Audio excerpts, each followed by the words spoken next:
So by the time you're seeing this video, the first episode of 1000 Year Blood War is probably out already.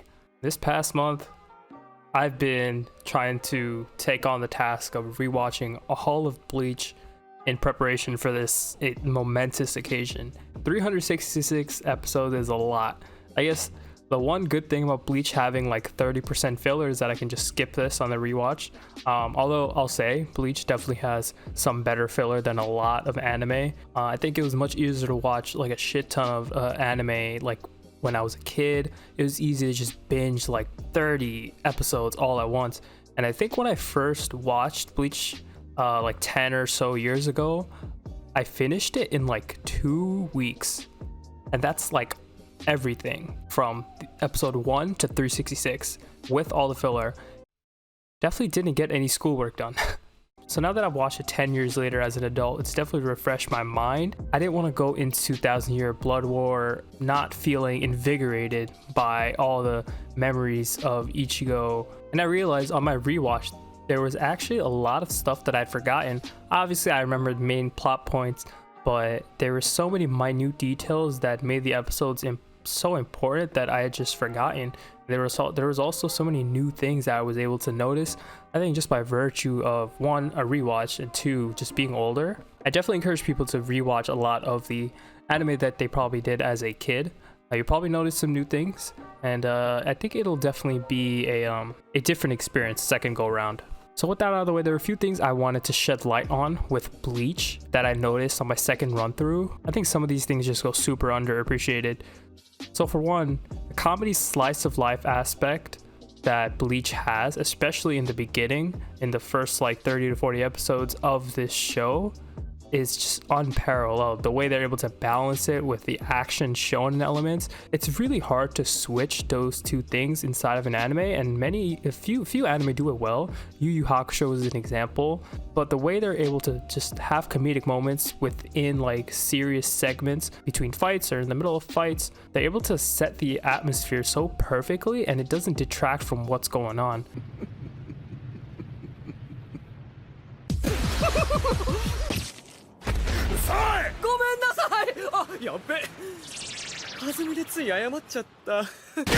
I think a lot of anime try to do this.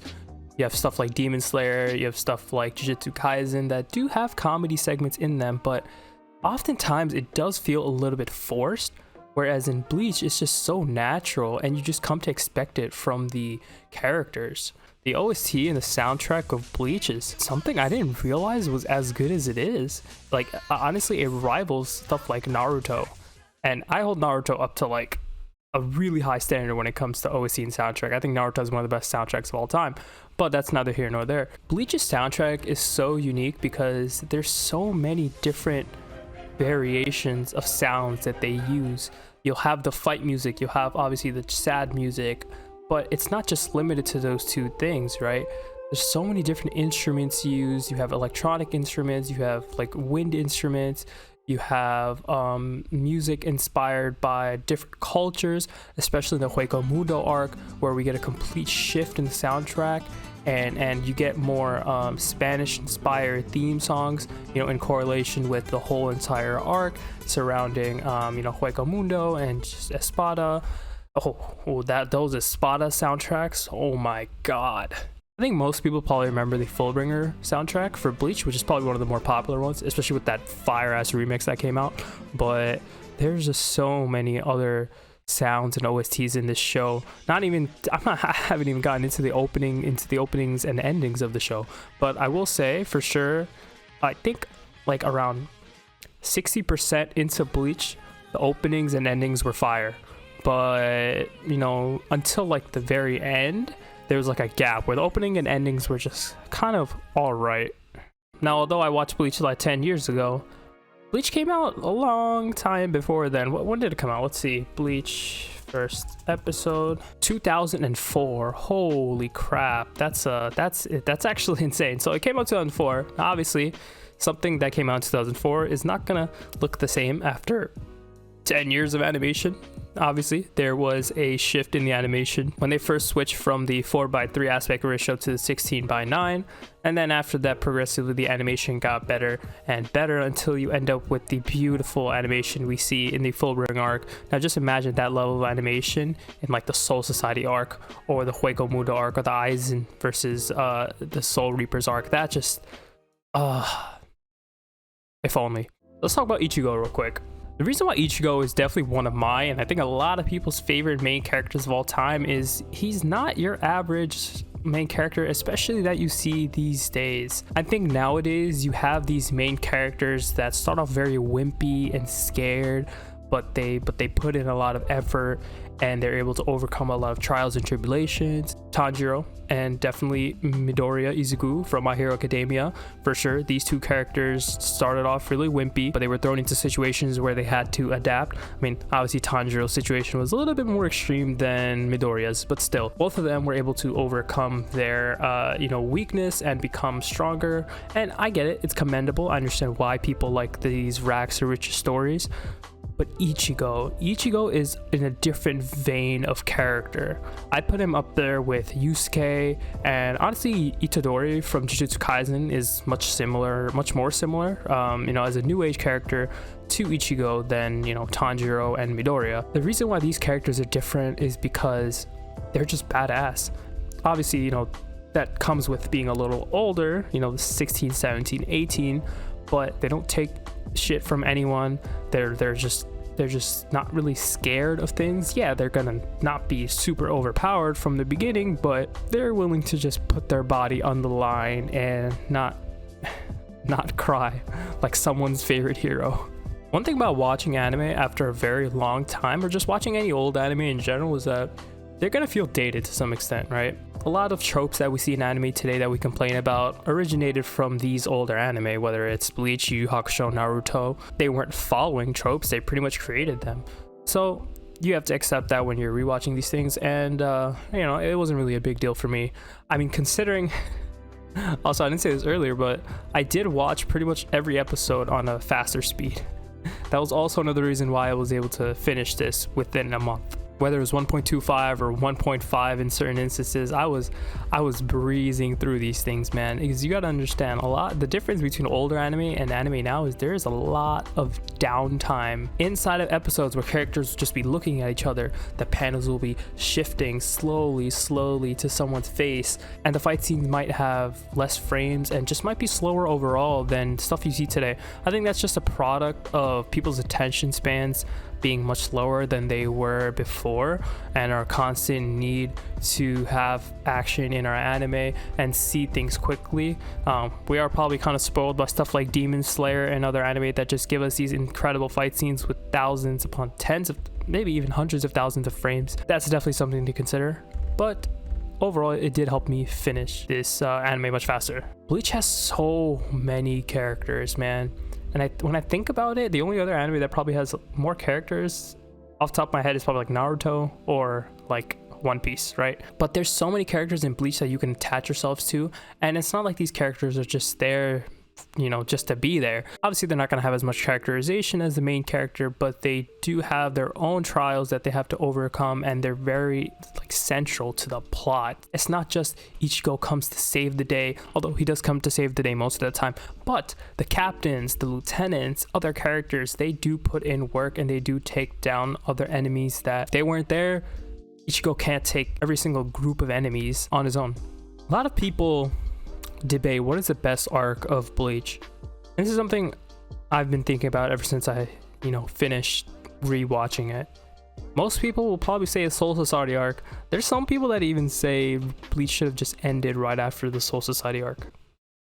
Bro, that's literally just the first main arc of the show. What do you mean? Then there was the Arrancar arc, there was the Hueco Mundo arc. The whole concept of the Espada and just the inspiration that this show took from more Hispanic cultures and heritages is just you don't really see that often. So I guess you could split this show up into 4 major arcs. I mean, there's obviously a lot of arcs in this show. There's a lot of filler arcs, but you have Soul Society, you have the Arrancar / Hueco Mundo arc, you have the Aizen invasion of Soul Society where the final battle goes down, And then you have the Fullbringer Lost Substitute Soul Reaper arc. Now, obviously, I don't think anybody would put the Fullbringer arc at the top of the list or above any of these other 3 arcs, but I think the Fullbringer arc was very important, and I don't think we can have a 1,000-year Blood War arc without the Fullbringer arc. We got so much information on honestly so many things, you know, Ichigo's history, the history of Soul Society, the reason why people like Orihime and Chad have their powers in the first place, because if you think about it, we didn't get those explanations. We just kind of had a suspension of disbelief when their powers appeared. We were like, oh, okay, yeah, sure, humans just suddenly have powers, right? I mean, yeah, obviously the Fullbringers were kind of weak, and we didn't really get their backstories, their individual backstories, at least for some of them, until like the final like 5-ish episodes. Not even then, maybe like 3 episodes. Jackie, Tristan, I think, Yukio, even Tsukishima, we didn't get a lot of their, you know, motivations that would make their characters missed when they eventually, you know, disappeared from the story. And obviously there were some things that the Fullbringer arc could have improved on, but overall I think it was a proper way to end the show. Let's be real, did we really want to see Ichigo end the series without his powers? I think it was pretty obvious that he was going to get his Soul Reaper powers back at some point. Also, one similarity that I saw between the Fullbringer arc and the whole Aizen saga itself was that Ichigo's actions were pre-planned for him. Whether it was Aizen planning everything from his birth, or whether it was Ginjo and Tsukishima planning everything from him losing his powers to interacting with execution to getting his powers back. It's just Ichigo can't escape things just being completely laid out for him, and he just falls into this trap, man. It's pretty sad. Oh, I was also gonna say how there were some really like borderline Higurashi level horror moments in the Fullbringer arc, like when Ichigo walks into his home and he sees that his siblings are just chilling with Tsukishima on the couch. Just the tone shift into something so like mind-breaking. You see like black lines everywhere. You see Ichigo going into this mental breakdown where he's like, my family is being ripped away from me by this dude, my friends and family. That whole scene, you could definitely go back and watch that episode or 2 episodes, however long that little segment was, but that was unique for Bleach. You don't really see that, and I think, to be honest, the Fullbringer arc was where Ichigo was at his lowest. You know, every other arc, he had his powers and he could improve. Yeah, he had to, you know, drop into Zangetsu's world and train, but he still had a path. In this arc, he didn't know that he was going to get his powers back or that he could do anything. He's just a human. He can't see Soul Reapers, he can't see Hollows, he can't do anything against these Fullbringers. And yeah, they're not all that powerful compared to the Soul Reapers and the captains. I mean, look what happened when Zaraki showed up and he fought Giriko. We all saw that. But still, Ichigo had nothing. And for people saying, why were the Fullbringers so weak? Obviously they're going to be weak. There's no reason why they should be stronger than Soul Reapers. They're just humans with powers. Like, you don't see people complaining about Orihime and Chad being weaker than Soul Reapers. That's just how it is. This arc wasn't about fighting a stronger opponent than Aizen. That's not going to happen until the 1,000-year Blood War arc. This arc was about Ichigo getting his powers back, and more importantly, feeling secure in himself and resolute in what he can do when he doesn't even have his powers. That's, I think, something that Ichigo didn't really have to deal with for a very long time, ever since the beginning of the show. Remember, first episode, he got his powers. So, rewatching Bleach was an eye-opening experience. I would definitely love to go rewatch old shows like Naruto, and maybe one day when I'm on my deathbed, I'll just start rewatching One Piece or something, because I don't know if I would ever have the courage to do that. But I am looking forward to the 1,000-year Blood War arc. Oh man, I think it's actually out already while I'm recording this, so I'm probably gonna go watch that after I edit this video and put it up. But there's just so much to come in this arc, and you guys are not ready for it. If you're a manga reader like I was, then you have been waiting forever for this stuff to get animated, especially with the announcement that Kubo is trying to add stuff to the show and you know, expand on certain plot lines and fights. Hopefully he can do it justice and make up for the horrific end to the manga that honestly and obviously it wasn't his fault. I really have hope for this season of Bleach, this at least first core of Bleach. We're getting 4 cores from everything I've seen, the trailers. They're putting in a lot of work, so Hopefully it pays off, and I hope everyone enjoys it. I'm pretty sure I will. But yeah, that's gonna do it for this one. If you guys enjoyed the video, be sure to leave a like, hit that sub button, and let me know what you guys' thoughts are about Bleach. If you have rewatched any of it, have you taken any new things away from it? But yeah, that's it. I'll catch you guys on the next one. Peace.